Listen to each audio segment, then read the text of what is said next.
এটা শেখ পরিবার বই, এটাই শেখ পরিবার বই, এটাই শেখ পরিবার বই, তারপর এটাই শেখ পরিবার বই, এটাই শেখ পরিবার বই, এটাও শেখ পরিবার বই, এটাও শেখ পরিবার বই। আপনাদের পরিবারের ইতিহাস, বাংলাদেশ আওয়ামী লীগ সরকার মানে প্রধানমন্ত্রী শেখ হাসিনা আপনাদের পরিবারের ইতিহাস আমার কাছে 7টা বই রচনা করেছে আমার নিজের লেখা।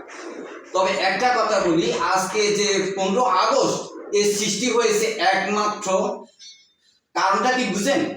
আপনাদের চলার কিছু ভুল ছিল, তারপরে আপনার বাবা সাইড পাশে যারা অ্যাডভাইজার ছিল তাদের কুপরামর্শ কারণে 15 আগস্ট ইতিহাস জন্ম নিয়েছে। তারপর আছেন আপনার যে ইতিহাস, তো 5 আগস্টে যদি সোনার বাংলা ত্যাগ না করতেন তাহলে ঠিক আপনাকে বঙ্গবন্ধুর মতন জীবন দিতে হতো।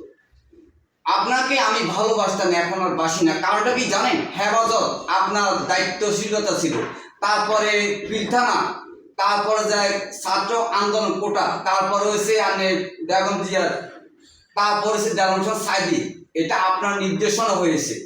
এই 5টাগুলো যখন নিজে চোখের সামনে এলাম তখন আপনাকে আর ভালোবাসি না এমন কথা বলতে আমার কষ্ট হয় না। শুনেন, যে রাজনীতি নিজেকে বাঁচানো সম্ভব হবে না, যে রাজনীতি জনগণের কাজে আসবে না, যে রাজনীতি দিয়ে দিন রাত ঘুম আসবে না, ওই রাজনীতি করার কি দরকার? এখন সময় আছে, নিজেকে নিয়ে ভাবুন, নিজেকে নিয়ে ভাবুন।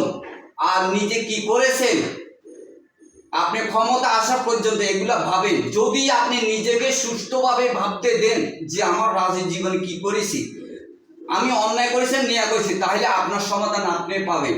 আমি কিন্তু আপনার বইগুলো, আমি একটা লাইট আনলাম যে আপনার বইগুলো একেবারে সাইন করে দিন, না করলাম না।